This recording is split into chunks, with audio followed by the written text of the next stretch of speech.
মুসলিম উম্মাহ সর্বশ্রেষ্ঠ ও শেষ নবী হজরত মোহাম্মদ সাল্লাল্লাহু আলাইহি ওয়াসাল্লামকে নিয়ে ভারতের মুম্বাইয়ে কটূক্তি করায় চাঁদপুর ফরিদগঞ্জ ১ নং বালিথুবা পশ্চিম ইউনিয়নে প্রতিবাদ ও বিক্ষোভ মিছিল।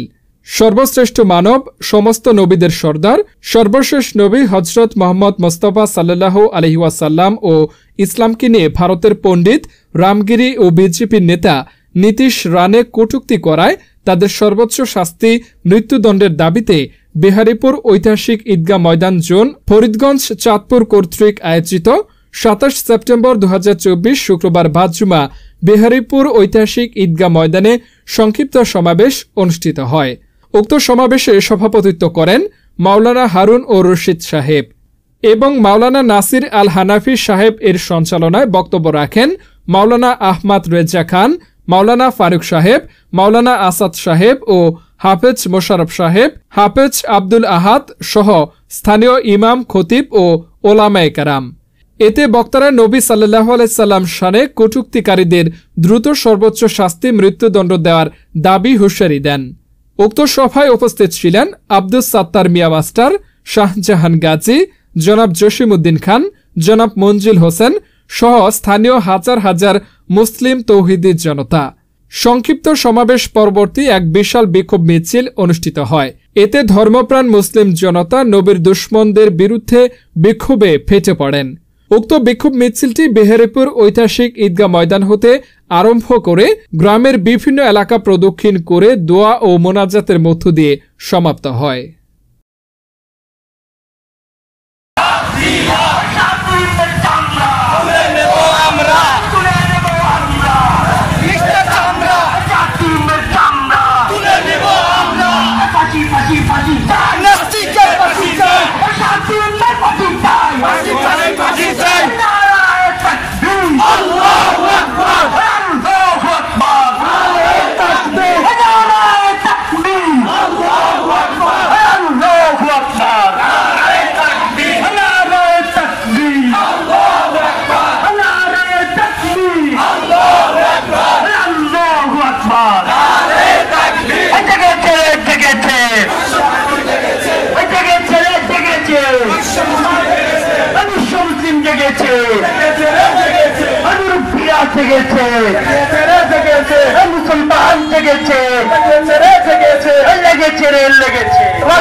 মুসলমান